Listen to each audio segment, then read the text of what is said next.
butterflies. Hey my butterflies, welcome back to another episode of Finding Your Feet. Welcome back to this beautiful safe sage space where we're discussing issues, sharing experiences, giving advice, and holding space for one another. Grab a blanket, get cozy, let's talk. Hi everyone, if you're new here, my name is Nzinga. Welcome.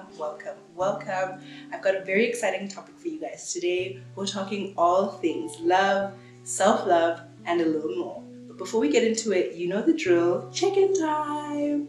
So whatever you're doing, stop, drop whatever you're holding, have a moment of pause, moment of silence, just, take it all in. Here at Finding Your Feet, we value, really value our inner and internal selves, and I make it a point to always check up on that. So, the check-in. Place your hands on your heart, close your eyes, and take a deep breath in and out. Another one, in and out. As we prioritize our inner selves, it's so important to ask ourselves how we feel. So wherever you are, ask yourself, how do I feel right now? In this very moment, how do I feel? Right now, I'm feeling a little bit calm. I'm feeling a little bit nervous too, but I'm pretty sure we all know that I always have nerves when I get on the podcast.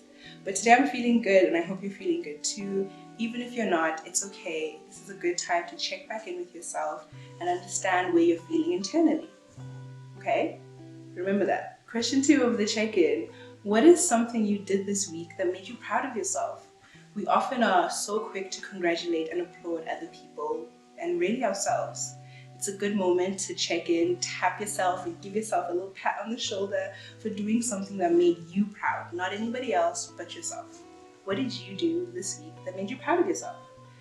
Me, it's always conquering the fear of shooting a podcast, of filming a podcast. It's conquering the fear of getting in front of the camera and giving you guys my authentic self and my true self. So that was the fear I conquered this week.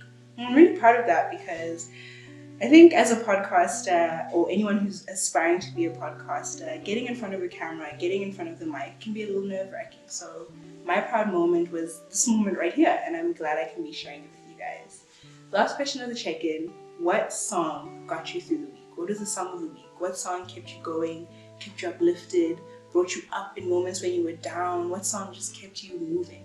For me this week, It's a Vibe. I don't know if you know the song, so really, this is a throwback, guys. It's a Vibe. It has Janae Aiko, I think Ty Dolla $ign, Trey Songz, and 2 Chainz, I think. I love the song. I was vibing to it the whole week. It was a very hectic and emotionally turbulent week this week, but for some reason my brain kept replaying that song. It's a vibe. So it's a vibe, guys. What was your song of the week? What song got you through it? What song did you listen to? Maybe what song got you crying? What song helped you release? Whatever it was, what was the song of the week? Alright guys, let's get into this beautiful, loving episode. We're talking all things love. Can you tell that I'm excited? If you were here for the first episode, then you know that my middle name is Lido, which translates into love, or full name, Lido Gwamoyo, love of the heart, but Lido translates into love, and so when you see me, see love. When you think of me, think love. So I'm really excited to get into this love topic because I love love. I love. I'm an advocate for it. I love seeing love. I love seeing people be in love. I love being in love.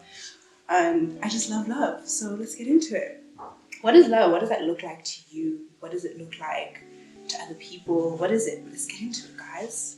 For me, I honestly think that the whole epicenter of love is self-love. How much are you loving on yourself? How much are you taking care of yourself? How much are you showing up for yourself? Self-love is the epicenter of every other love. Your external love will reflect what's happening internally. So are you really showing yourself love? It's a real question. Some tips that I have to give on self-love are self-care and showing up for yourself. The 2 main, I think, building blocks for self-love is showing up for yourself and self-care. Showing up for yourself looks so different for every single person in the world. It looks like movement, so that can be dance, exercise, taking a hike, swimming, whatever it is. It can be standing up for yourself. when someone did something that you didn't appreciate. That is showing up for yourself. That is an act of self-love. Telling people where to get off is an act of self-love, okay? Don't let anyone else tell you different. Telling people that this is not where you're passing, this is the boundary, that is an act of self-love, you know? Showing up for yourself in terms of pampering, self-care, face masks, sipping on some wine maybe, I don't know guys, what do you like to do? Paint your toenails, take yourself out on a date. Self-care is also part of self-love. And the key ingredient I think, or I've been using for my growth in self-love and my self-love journey is self-trust. Learning to trust myself again, learning to put back into my own personal life so that I do things that are trusting of self. Oftentimes we get ourselves caught into situations where, you know, heartbreak is involved or betrayal is involved or something that really makes you lose trust in an external person. What we don't realize is that when we lose trust in the external person, a part of ourselves loses trust in ourselves. So it's really, really, really important to pour back into yourself and make sure that you trust you to do the right things, to stand up for yourself, to show up for yourself, to care for yourself. So some key ingredients, if you must remember: self-love equals showing up for yourself, self-care, and self-trust. Trust yourself, care for yourself, show up for yourself, and you got the recipe to self-love. You're doing it right. And don't let anybody tell you different. It looks different in everybody's life. I mean, there's 7 billion ways to live life. Make sure you're living your life the way you want to, okay? A little bit more about love and love as it is. Love languages. I'm sure we've all heard of the love languages. The 5 main love languages being words of affirmation, physical touch, quality time, acts of service. What's the other one? Oh my gosh. I have to go through this list again. Acts of service, quality time, words of affirmation, acts of service, and physical touch. There we go. Those are the 5 love languages. Why can't I remember that? Anyways, those are the 5 love languages. I'm sure we've all heard of them. Just to give you a little background on them and where they originate, this beautiful, amazing doctor by the name of Gary Chapman, shout out to Mr. Chapman, we love him. He was a marriage counselor and he was like a middleman. He counseled so many couples in his years of marriage counseling, and he realized that there was a miscommunication of each other's needs. The one person was not understanding the next person's needs and so forth and so on. And he decided to create this book called The 5 Love Languages to kind of be the middleman between couples and people in relating and relationships.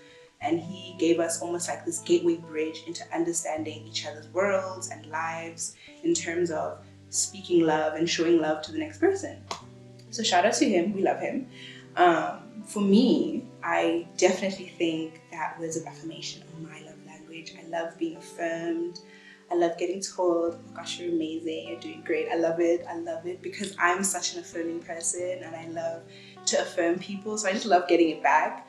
But I honestly, truly think that everybody is a little bit of everything. I think we all have a little bit of every love language in us. And I think we all appreciate a little bit of everything. A gift would be nice, you know. Oh, did I say gift giving? I don't think I said it. A gift would be nice, you know. Getting a gift, receiving a gift, giving a gift would be nice. Physical touch, hugs, holding hands, cuddles, quality time, spending time together, being in each other's presence, sharing each other's energy, you know. Physical, did I say physical touch? Yes, I did. I said words of affirmation. Yes, I did. I think I've said all of them. But all the love languages truly are a little part of us. And incorporating them and flowing with them, it's just like this beautiful like trifecta effect, like boom, boom, boom, boom, boom. I love it, love it. However, years later, after Mr. Chapman released the 5 love languages, he went back and realized, they might just be more than 5 love languages, which I totally agree with. So he then later released a manuscript called The 7 Love Styles or Love Languages, which kind of divulge into the 5 and get a little bit deeper into some other ones that are not in this list. And so to name a few of the 7 love styles, we've got appreciation, we've got emotional, we've got practical, we've got physical, we've got financial, we've got intellectual, we've got activity. I think that's all of them. Yeah, those are the 7. And they all have different meanings and have different connotations to them. But you kind of get the gist. Activity, doing active activities with your person, getting into their hobbies, emotional, connecting with them emotionally, being an emotional safe space for them, being able to share as well, being vulnerable. Practical is a little interesting. It's like actual practical acts. So it's a little bit similar to acts of service, but it's more practical. So it's literally getting the job done. Instead of like taking the trash out, it's like doing ABC. Some people love that. Financial, I know it might be a little weird, but some people like to be taken care of financially, and they think that is a love language. So, you gotta appreciate all the love languages and incorporate all the love languages. Like I said, I think we're all a little bit of every love language. I don't think we're boxed into one, and one is the love language that you go with for the rest of your life. Also, human beings are expansive, so allow yourself to be expansive and explore your expansiveness. Allow yourself to try and experience different love languages. Hey, you never know, you might like the next one if you've thought your whole life you're an acts of service type of person, and one day someone gives you the best hug in the world and you turn into a physical touch, then girl, embrace it. Do your thing, okay? You get the gist. Embrace the love languages, I feel like a question a lot of people should ask themselves in terms of love and love language and how they express their love languages is, how does my love speak uninterrupted? So in a world where my love is uninterrupted, how does that speak? How does that look like? How am I able to express myself where I don't have to be boxed in or there aren't any boundaries, That question has been sitting on my mind for a couple of weeks, and answering it really has given me some personal insight into my love life and what type of person I am when I get into relationships, when I love. But like I said, the epicenter of love is self-love. So make sure you're loving on self before you're out there trying to give anybody else that love, okay? Okay.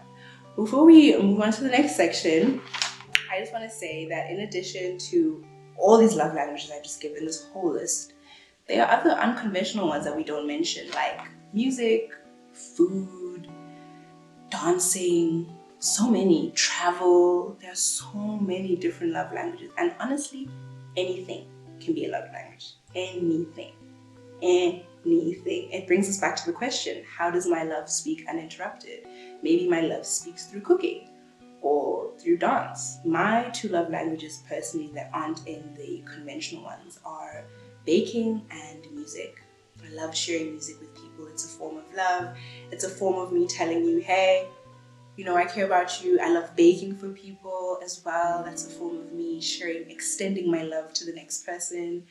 So yeah, think about your love language. Think about how you would like to express your love language. Think about it. You can create your own love language. If your love language is blue, let it be blue.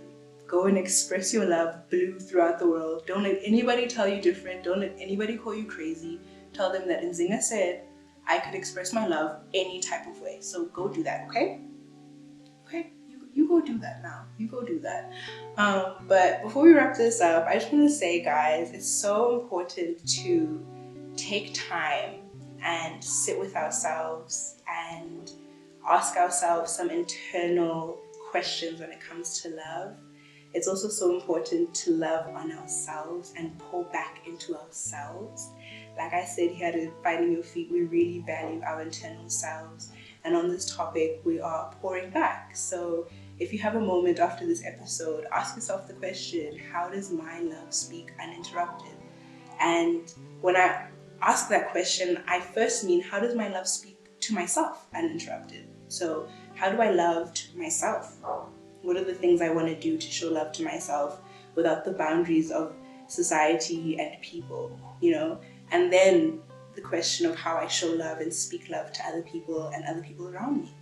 I have this quote that I don't know if I created or if I heard somewhere, but it's been playing on my brain.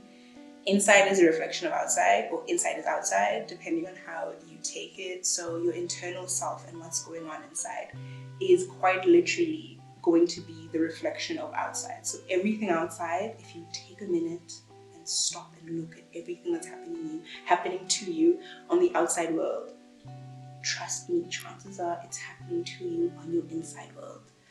And I think it's very important to become aware of that so we navigate the world a little differently. I was watching a TV show the other day, and this lady said, the world is not happening to you, it's happening for you. And it brings me to another quote that I heard in another TV show that says, while the world is happening to you, you're also happening to the world. So, bounce through those, dance through those dichotomies, play with those polarities, flow with that however you will. Don't let anything throw you off. Don't let anyone tell you different. You're amazing. You're doing great. I know it may not feel like that right now. Wherever you are, it may feel like the world is crashing in on you, but you're doing amazing. You're doing great. Check back in with yourself. Tell yourself you love yourself. Love externally starts internally. So make sure that you're loving on yourself. It's the most important thing, okay? Thank you so much for joining us, guys. I'm so excited to continue this beautiful journey with you guys. May it be ever growing and ever flowing. Thank you for viewing. Your views are always appreciated. Don't forget to subscribe, like the video, and leave a comment down below. Bye, butterflies.